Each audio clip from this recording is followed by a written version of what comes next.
इसका चौथा नियम है कि इसमें अक्षत चावल और गाय का घी आहुति के लिए उपयोग में लाया जाता है। अक्षत चावल यानी जो क्षत नहीं है, टूटे नहीं है, कोई भी चावल चलेगा। जो चावल हम घर में खाते हैं वो कोई भी चावल हम ले सकते हैं, उसमें से बीनना पड़ेगा, टुकड़े अलग कर दें और साबुत चावल सिर्फ भर के रखें, उसी से हमें अग्निहोत्र करना है।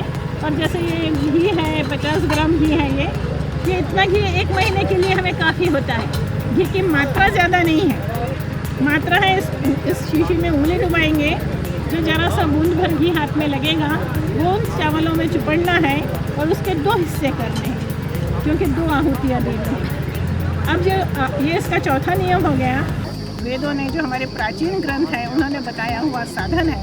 अग्निहोत्र करने से पर्यावरण का जो प्रदूषण है वो नष्ट होता है। आज जिस ग्लोबल वार्मिंग से पूरी दुनिया त्रस्त है, उसका एक उपाय अग्निहोत्र के रूप में है। तो हमारा प्रयास यहाँ है कि घर घर लोगों के यहाँ अग्निहोत्र हो और वो इस जो प्रदूषण की समस्या है इससे निजात पा सकें और एक सुखी संतुष्ट जीवन जी सकें। न्यूट्रिशनल क्वालिटी ये बहुत डिमांडिंग एनिमल फीड के लिए सर, स्पेशली क्या बोलते हैं मांगा जाता है किसानों को मालिक बनाने के लिए। हमारे बीच के जो किसान हैं, इनके इसके मालिक बने किसान, उसमें से 11 किसान आज पूरी दुनिया में मालिक बनने सीधा तो हमें अपने बीजों को, कृषि बचानी है तो बीजों को स्वास्थ्य, इनमें पूरा स्वास्थ्य नेचर ने दिया है। हमारा खान पान ही हमारा स्वास्थ्य है। ये सब पहले क्या है, पहले का पूरा रेउसा काजर क्षेत्र में जो है वो हमने बहुत बोया। हाँ, ये हल्दी है, उसमें अलग थोड़ा वो डॉक्टर साहब हमने हल्दी उसका टेस्ट कराया था। हाँ। वो वाला ये दोनों, वो हल्दी है, वो आमा हल्दी। या कांच का एकदम वो कर दे मोमेंटो, किसी शिफ्ट करने लगा, घर में ले जाने लगा, तो पैसा नहीं लगता है। नेचर ने दिया है, क्योंकि जड़ें हैं, जड़ों से आप ये अलग शेप है, देखिए नेचुरल। हाँ, ये हमारा स्टोरेज के लिए है। आप सोचिए कीड़ा लग जाता, दवाई डालते हैं। ये एक ऐसा डिवाइस है, मात्र कुछ नहीं, एरिएशन पे काम करता है। ये पशुओं का चॉकलेट है, हम पशु को भी चॉकलेट खिलाते हैं। इसमें मिनरल मिक्सचर है, यूरिया मिनरल मोलेसिस ब्लॉक बोलते हैं इसको। उसमें यूरिया भी पड़ा, उसके लिए जरूरत है, मिनरल मिक्सचर डाल दिया, मोलेसिस में गन्ने का वो उसे सीरा है। हमारी व्यक्तिगत आदत है, परिवार समाज के खिलाफ इस्लाम में चाहिए 5 वक्त की नमाज अदा करिए और जो है कलमा पढ़िए, ला इलाहा इल्लल्लाह मुहम्मदुर रसूलुल्लाह। तो आपकी व्यक्तिगत आदत में आ रही है कि आप मूर्तियों के ढक्कन में मीरा की तरफ एकाकार कर देते हैं। ये मिट्टी का होता है या तांबे का होता है, अन्य किसी धातु का पात्र नहीं चलता। आप कोई टीन का पात्र या और किसी लोहे का पात्र या ऐसा कुछ नहीं ले सकते हैं। पात्र हो चाहिए तांबे का, और तांबे का नहीं है तो मिट्टी का, क्योंकि मिट्टी का अपना कोई प्रभाव नहीं होता। City life hospital, IIM road, Lucknow. सभी प्रकार के general operation, paediatric, neonatal, plastic, orthopaedic व न्यूरो एवं स्पाइन की सर्जरी, महिलाओं, गुर्दे, फेफड़ों, कैंसर से संबंधित सभी प्रकार की जांच, ऑपरेशन एवं इलाज की सुविधा। आयुष्मान कार्ड धारकों के लिए भी इलाज की सुविधा उपलब्ध। नमस्कार, आप देखना शुरू कर चुके हैं आई इंडिया और मैं हूं डॉक्टर पंकज सिंह गौर। और हमारे स्टूडियो में आज खास मेहमान आए हुए हैं कृषि विज्ञान केंद्र कटिया के प्रभारी और कृषि वैज्ञानिक दया शंकर श्रीवास्तव। आपका बहुत बहुत स्वागत है। आज हम चर्चा करने वाले हैं, दरअसल पर्यावरण दिवस है और ऐसे में पर्यावरण को लेकर हर कोई आज सजग है, लेकिन ये भी सब जानते हैं कि चिंता का विषय भी है। जिस तरीके से पर्यावरण असंतुलन हो रहा है उसमें वो एक चिंता का विषय है। अब इसको कैसे हम दूर कर सकते हैं, क्योंकि अगर पर्यावरण ही नहीं सही रहेगा तो हमारा जीवन व्यर्थ हो जाएगा। ऐसे में ये चिंता का विषय है और पर्यावरण संतुलन ये आज सबसे बड़ी समस्या बन गई है। तो पर्यावरण को कैसे हम शुद्ध रख सकते हैं, जरा हम पीछे जाएंगे।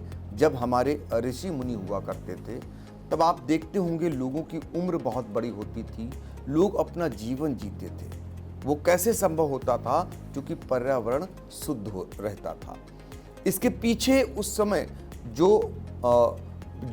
हमारे जितने भी ऋषि मुनि थे वो कौन सी विधि अपनाते थे, ये बहुत सारे लोग आज के आधुनिक युग में शायद नहीं जानते होंगे।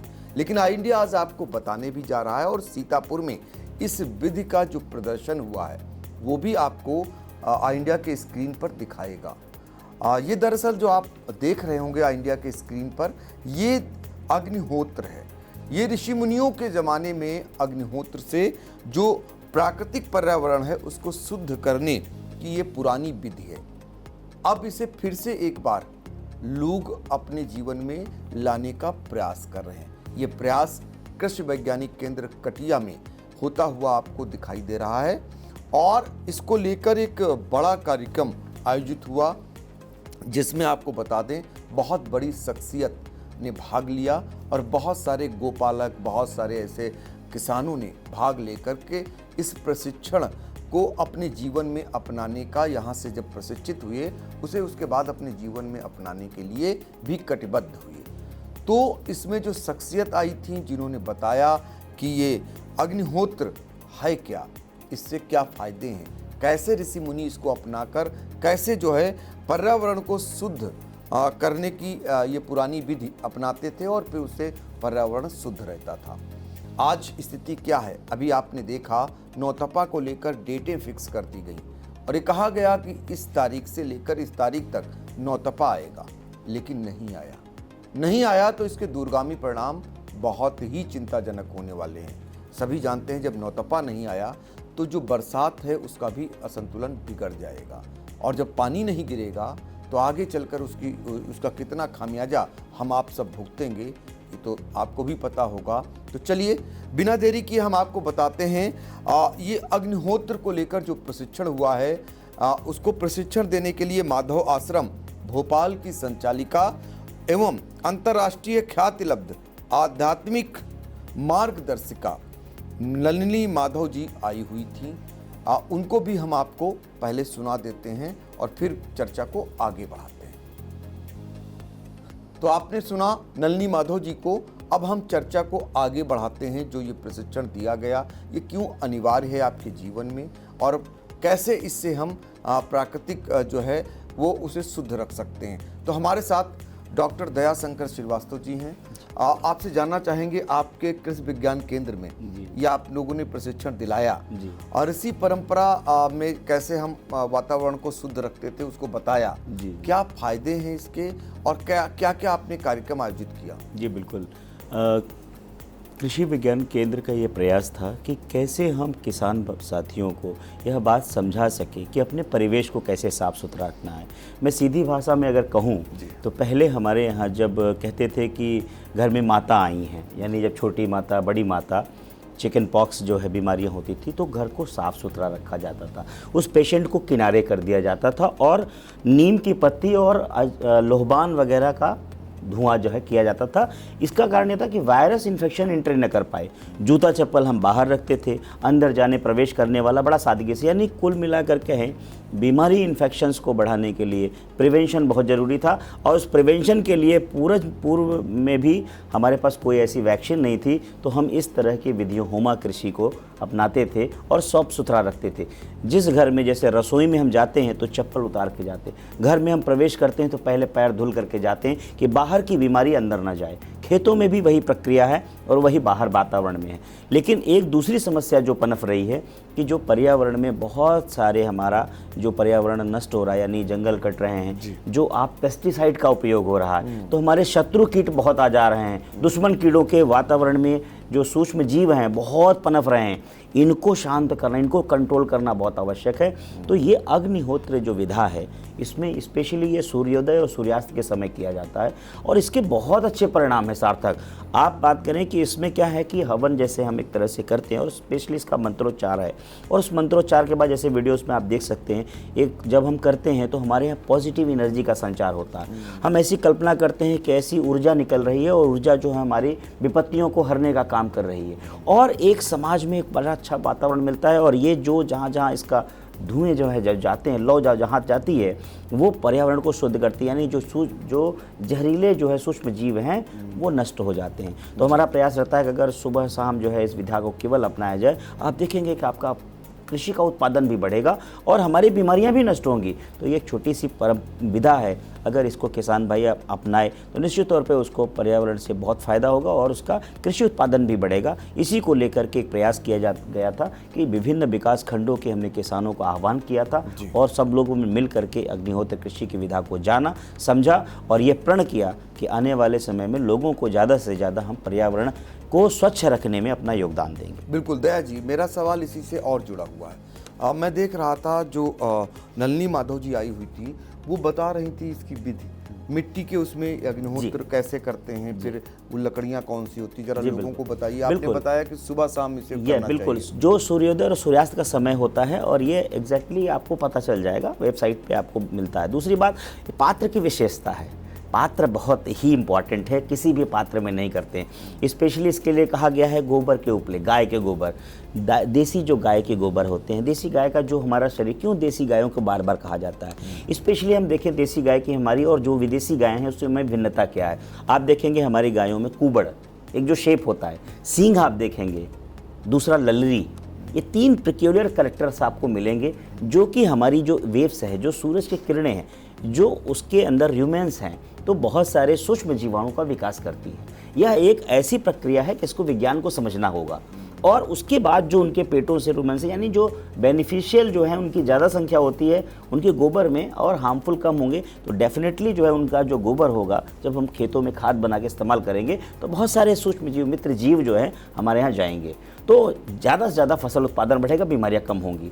इसीलिए उसमें उपले इस्तेमाल होते हैं, एक पात्र है, उसके बाद हम कपूर लेते हैं और खड़ा चावल जो टूटा नहीं हो, क्योंकि स्पेशली कहा जाता है कि जो टूटने से स्टार्च जो है फिर रिलीज़ हो जाता है, तो स्पेशली वो जो है संरक्षित रहे। और उसके बाद देसी घी, गाय का ही देसी घी लेकर के हम हवन करते हैं स्पेशली, और बहुत कम समय में, जैसे सूर्योदय या सूर्यास्त होता है उसके 8 मिनट पहले हम अपनी दीप को प्रज्वलन कर लेते हैं और वो जो है अग्नि पूर्ण रूप में, जब तापमान इतना हो, मतलब लगभग कई गुना ज़्यादा बढ़ा दें और उसमें जब हम वो आहुति देते हैं तो निश्चित तौर पे उससे पूरी तरीके से जो है एक पॉजिटिव एनर्जी रिलीज़ होती है जो कि हमारे वातावरण, हमारे कृषि के लिए, हमारे पर्यावरण के लिए बहुत फ़ायदेमंद है। नीचे देख रहे हैं उसमें मिट्टी रख रखी है जी, बिल्कुल। मिट्टी पे ही ये जो है आपका अग्निहोत्र बिल्कुल इसका प्रॉपर एंगल है, पिरामिड, यानी उसको सही से सब कुछ किसी भी पात्र में नहीं कर सकते, इसकी विधा है और उसके पीछे साइंस है।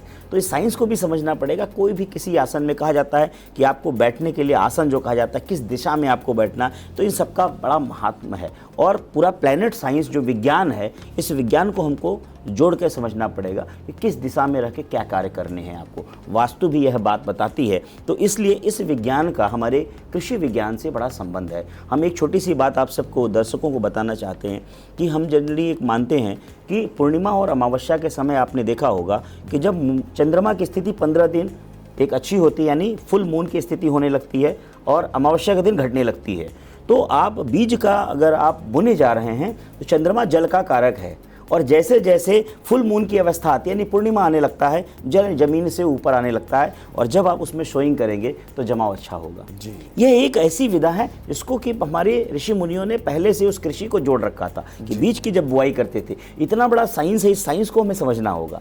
तो यानी विज्ञान और जो अध्यात्म है, ये सब ऐसा नहीं है, इन चीज़ों का परस्पर एक रिलेशन है, ये हमें समझने की जरूरत है और इसमें कोई ज़्यादा खर्चा विशेष नहीं है। अगर हमको ये पुरानी चीज़ें, पद्धतियों से लेकर के पर्यावरण हो रहा है तो डेफिनेटली हम बता रहे हैं कि हमारे हमको मिल करके ऐसे समाज के लिए, वैश्विक कल्याण के लिए ये प्रयास करने होंगे और लोगों को ज़्यादा से ज़्यादा जागरूक करें। बिल्कुल, अग्निहोत्र के जरिए ये बताया गया कि कैसे हम पर्यावरण को शुद्ध कर सकते हैं, चूँकि ऋषि मुनियों ने इसी विधि को अपना करके पर्यावरण को शुद्ध रखा था।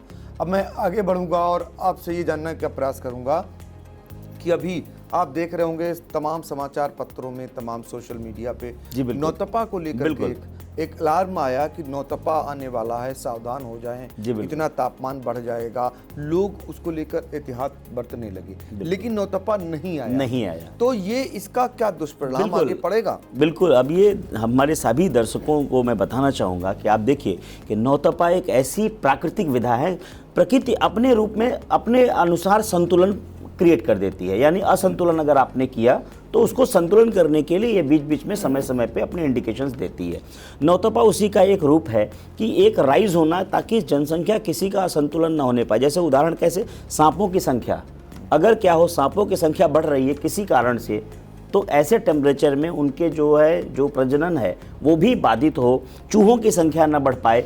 जो हमारे टिड्डी दल है, विशेष तौर से कृषि में आपने देखा होगा टिड्डी आई थी कुछ साल पहले, और टिड्डियाँ एक रात में अगर किसी के खेत में 10-15 मिनट आधे घंटे बैठ जाए तो पूरा खेत चट कर जाती है, यानी एक पूरा विनाश की स्थिति होती है। तो ऐसे में समाज में, वातावरण में हमारे बहुत सारे ऐसे जो जीव हैं जो हमारे लिए विनाशकारी हैं, कहीं उनकी संख्या ना हो जाए कि त्राहिमाम मच जाए, तो प्रकृति उनको नष्ट करने के लिए टेम्परेचर रेस करती है। और ये उसी का एक कारण था कि ये नौतपा जब आएगा तो ये इनकी संख्या, जो रेत में जहाँ अंडे दिए होते हैं, जैसे गॉडजिला एक मूवी आई थी, और उस मूवी में एक साथ अंडे फूटते हैं और कैसे जाकर के हमला करते हैं, तो समाज में ऐसा कोई ना हो, तो इसलिए प्रकृति उनको वहीं नष्ट कर देती है, बढ़ने से पहले ही नष्ट कर देना, उसी के लिए नौतपा था। लेकिन ये दुर्भाग्य इस बार हमको देखने को मिला कि नौतपा में भी हमारा टेम्परेचर डाउन रहा, जो कि किसी अनिष्ट का एक आशंका है। ऐसा मैं मानता हूँ कि जो नौतपा के बाद टेम्परेचर जो है ना बहुत ज़रूरी है कृषि के लिए, क्योंकि वातावरण को लेकर के बारिश अच्छी होने का संकेत होता है। बारिश अच्छे होने के लिए आपने देखा होगा, हम लोग टिटहरी का जो है अंडे देखते हैं, टिटहरी ने कितना अंडा दिया उतने ही महीने बारिश होगी। ऐसी भी मान्यता है, घात की जो कहावतें हैं वो भी सटीक साबित होती हैं। शायद हमारा IMD कहीं कहीं सटीक नहीं हो पाता, लेकिन उसमें जो पशु पक्षियों का, जीव जंतुओं का जो इंडिकेशंस होता है, चींटी अपने अंडों को लेकर के चलने लगेगी, जो पक्षी हैं वो अलग से मूवमेंट दिखाने लगेंगे, इनसे पूरा क्लियर कट इंडिकेशन है। इनको प्रकृति ने ऐसा सिग्नल दिया है कि वो सटीक जो है समझ जाते हैं होने क्या वाला है। हम आप नहीं समझ पाएंगे, कुत्ता रोने लगेगा, हमको लगेगा कि आपदा आने वाली है, वो इंडिकेशंस देता है, वो अलार्म सिग्नल नेचर की व्यवस्था है, उस व्यवस्था को हमको समझना होगा और लोगों को भी बताना होगा। तो ये जो नौतपा था, अब ये न होने का कारण क्या है? मान लीजिए, मैं उदाहरण के तौर पे दूसरी रूप में समझाता हूँ। मान लीजिए सीतापुर का एक हम औसत अगर हम कहें तो 960-970 mm जो है मिलीमीटर बारिश हो रही है, और ये रेंज अब बारिश का अगर होगा, एक बार मान लीजिए एक महीने में ही 800-850 हो गया और बाकी के महीने जो है खाली चले गए, तो क्या होगा? कहीं फ्लड आ जाएगा और कहीं सूखा पड़ जाएगा, तो फसल का पूरी कृषि की पद्धति उलट जाएगी। और अब तो ऐसा असंतुलन हो रहा है, और ये इंडिकेशन आप देखिए, खरीफ की फसल जो धान लगाने वाले किसान, उनके लिए माथे पे चिंता है, क्योंकि क्या होगा अगर अचानक बारिश हो गई बहुत ज़्यादा और फिर ड्रॉट आ गया, यानी हमको निश्चित अंतराल पे वो जो 970-60 ml जो पानी हमको चाहिए था वो पार्टीशन में चाहिए था, न कि एक बार में। हम पानी भी पीते हैं तो हम पार्टीशन एक गिलास करके कुछ देर, अगर हमको एक साथ 20 लीटर पानी पिला दिया जाए तो शायद हमारी भी मौत हो जाएगी। ये जो है एक साथ होना, यानी देखिए एवरेज में नहीं हो रहा है। जो हमारा क्लाइमेट चेंज की बात आती है, क्लाइमेट चेंज 30 वर्षों का एक एवरेज होता है। अगर 30 वर्षों में तापमान बदल रहा है तो हम समझते हैं कि क्लाइमेट चेंज हुआ। ये जो चेंज हो रहा है, वेदर चेंज अभी हो रहा है, इसको हम मानते हैं कि वेदर में बदलाव, और वेदर में बदलाव भी बहुत बड़े खतरे की अंदेशा है। तो इसमें हमको ये ध्यान रखना है कि हमें सचेत हो जाना है कि पर्यावरण में हमारा गड़बड़ हो रहा है। ये जो आज विश्व पर्यावरण दिवस है, मैं सभी से अनुरोध करूँगा, समझें इसको, केवल औपचारिकता ही नहीं, हम लोग मिलकर इसको हर दिन पर्यावरण दिवस मनाएं, हर दिन प्रयास करें कि कैसे हम अपने प्रकृति को, अपनी सृष्टि को, क्योंकि अगर हमें वाकई में जिंदा रहना है, हमें अपने परिवार को अच्छा देखना, अपनी संतति को देखना और अच्छा एक वातावरण, परिवेश, पॉजिटिव एनर्जी के साथ रहना है, तो निश्चित और मैं आपको बताऊं, प्रकृति के बिना कुछ भी संभव नहीं है। और आज आप देखते हैं कहीं मधुमक्खी के छत्ते नहीं दिखाई देते, मुझे जुगनू और ये जो भौरे हैं ये नहीं दिखाई देते, मुझे जो है गिद्ध और बाज नहीं दिखाई देते, उल्लू चमगादड़ जो है नहीं दिखाई दे रहे। ये एक बहुत बड़ा खतरे की घंटी है, कहीं ना कहीं हमें सिग्नल दे रहे हैं। ये सिग्नल को आज हम समझ जाएं। फूल कहीं नहीं दिखाई दे रहे, कैसे मित्र जीव आएंगे, कैसे शत्रुओं का जो है प्रकोप बढ़ता जा रहा है। खेत में मित्र शत्रु अनुपात दोनों होना चाहिए, 2:1 कहते हैं, कोई रसायन नहीं डालना है। और जब हम रसायन डालते हैं तो हमारे मित्र जीव पहले मर जाते हैं, यानी आपके रसायन से यूरिया डाया पोटास जो हम डाल रहे हैं, हमारे मित्र जीव ही पहले मर रहे हैं। और धरती को हम माँ कहते हैं, माँ के गोद में, माँ के उसको बंजर बना रहे हैं, माँ के, हाँ कहेंगे धरती पे हम माँ कह रहे हैं, और वहाँ हम रसायन डाल के पीड़ा पहुँचाएं। ऐसी तो संस्कृति शायद हमारे नहीं सिखाई गई है। भारत संस्कृति प्रधान, हम माँ को बहुत बड़ी संज्ञा देते हैं। मैं सभी से निवेदन करूँगा, रियल में माँ को अगर सुरक्षित रखना है तो हमें मृदा के स्वास्थ्य को, धरती को बचाना होगा, जल को बचाना होगा। जल में बहुत सारी ऐसी जो है जीव जंतु हैं, जो बहुत हमको क्या बोलते हैं पर्यावरण संतुलन में कारण है। मैं एक नट सेल में छोटी सी बात बताता हूँ। पहले गंगा जल में लोग सिक्के डालते थे। सिक्के इसलिए डालते थे, सिक्के तांबे के होते थे। तांबा जब पानी में डालते हैं तो जल को वो शुद्ध करता है, जल को शुद्ध करता है। लेकिन लोग गिलट के पैसे नोट डालने लगे, उसको लॉजिक नहीं समझा। ये लॉजिक हमें समझना होगा कि तांबे का पात्र ये पुण्य का काम, यानी जीवों के लिए भी आप कुछ काम कर रहे हैं तो उन जीवों के लिए, पक्षियों के लिए चिड़िया का घोंसला रखिए, पानी रखिए छतों पे। लोग ऐसा वातावरण बनाइए कि एक खुशनुमा माहौल रहे। प्रकृति जब जिंदा रहेगी तो निश्चित तौर पे हम जिंदा रहेंगे, तभी हमारी कृषि समृद्ध होगी। बहुत सही बात आपने कहा कि प्रकृति अगर जिंदा रहेगी तो हम जिंदा रहेंगे। सिर्फ एक ही दिन क्यों पर्यावरण दिवस मनाया जाता है, इसको हम अपने जीवन में क्यों नहीं उतारने का प्रयास करते? क्यों नहीं हम अपने आसपास ऐसा वातावरण बनाने का प्रयास करते हैं जिसके चलते आने वाली पीढ़ी और हमें जो ये प्राकृतिक असंतुलन के कारण जो तमाम चीज़ें झेलनी पड़ रही है, इससे निजात मिल सके। क्योंकि आप देख रहे हैं अब लोग पुरानी परंपराओं की ओर लौट रहे हैं। जब कोविड आया तो हम किस पर आश्रित हो गए? उन्हीं चीज़ों पर जो प्राकृतिक वास में रहती थी। बहुत सारी चीज़ें हम उन्हें अपनाने लगे, तब हमें पता चला कि ऑक्सीजन की कितनी महत्ता होती है। लोग पेड़ों पर तक रहने को मजबूर हो गए और वहाँ पर अपना जीवन बचाने लगे। तो ऐसे ही ऋषि मुनियों की जो परंपराएं हैं, उन परंपराओं को हम क्यों नहीं फिर से अपनाने का प्रयास करते हैं, क्यों नहीं उन पर चलने का प्रयास करते हैं? ये एक बड़ी बात है। फिलहाल सीतापुर से ये एक पहल हुई है कृषि विज्ञान केंद्र कटिया से। तो ये आप जानकर कि अग्निहोत्र क्या है, जिसको आपने बताया, इसकी विधि को समझिए और इसको अपने जीवन में उतारिए, ताकि जो प्राकृतिक असंतुलन बनने लगा है, जो वातावरण दूषित हो रहा है, उसको हम शुद्ध कर सकते हैं। समय समय पर जो कृषि वैज्ञानिक हैं दया श्रीवास्तव जी, ये आपको आगे चलकर भी तमाम चीज़ों के लिए आपको सचेत करते रहेंगे, हमारे साथ जुड़ते रहेंगे। आगे हम लोगों का प्रोग्राम एक ऐसा बनेगा कि फील्ड पर जाकर बहुत सारे लोगों को जागरूक करने का भी प्रयास करेंगे और बहुत सारी महत्वपूर्ण जानकारियां भी आगे देने का प्रयास करेंगे। इस पूरी खबर पर आपकी अपनी राय क्या है और आप क्या कुछ जानना चाहते हैं? कमेंट बॉक्स में जाकर आप अपनी राय भी रख सकते हैं और जो जानना चाहते हैं वो कृषि वैज्ञानिक जो दया शंकर श्रीवास्तव जी हैं, इनसे आप सवाल भी पूछ सकते हैं, ये आपका जवाब भी देंगे। तो दया जी, आपका बहुत बहुत थैंक यू धन्यवाद सो मच। और आगे भी हम आपकी सेवाएं लेंगे। बिल्कुल, मैं सभी से पुनः एक बार निवेदन करता हूं कि आइए बचा लेते हैं धरती को, बचा लेते हैं पर्यावरण को। हमारा आपका एक एक छोटा प्रयास एक बड़ा प्रयास बन सकता है और भारत को हम वैश्विक रूप में बहुत बड़ा देश, समृद्ध देश बना सकते हैं। और जितना देश हमारा समृद्ध होगा, वैतना ही हमारे जो है रेवेन्यू जनरेट होगा, लोगों को रोजगार मिलेगा, लोग खुशहाल रहेंगे, लोग खुश रहें, स्वस्थ रहें। सबसे पहले पैसा हो चाहे ना हो, हमें स्वास्थ्य ज़्यादा जरूरी है। तो हम स्वास्थ्य की परिकल्पना करते हैं इस पर्यावरण दिवस पे। आप स्वस्थ रहें, समृद्ध रहें, ऐसी हमारी कामना है। बहुत बहुत धन्यवाद। बिल्कुल धन्यवाद, आपका भी बहुत बहुत। Mayur, Sitapur, a venue that will live in your memories forever, equipped with 5-star amenities and facilities, rooms, banquets, lush green lawns, restaurant, a venue for weddings, receptions, birthdays and kiddie parties, corporate meetings and stage shows. At Mayur Experience, care beyond compare. Sai Sanjivani hospital, station road, Sitapur. Sitapur का पहला multi speciality hospital, जहां आपको general physician, हड्डी रोग, स्त्री रोग, general surgery, नाक कान गला और न्यूरो के डॉक्टर उपलब्ध हैं। साई संजीवनी में आयुष्मान कार्ड धारकों का मुफ्त इलाज और टीपीए कार्ड धारकों के लिए कैशलेस सुविधा उपलब्ध की गई है। हॉस्पिटल में आईसीयू, वेंटिलेटर, बाईपैप व डायलिसिस की सुविधा भी उपलब्ध है। Sai Sanjivani hospital, station road, Sitapur.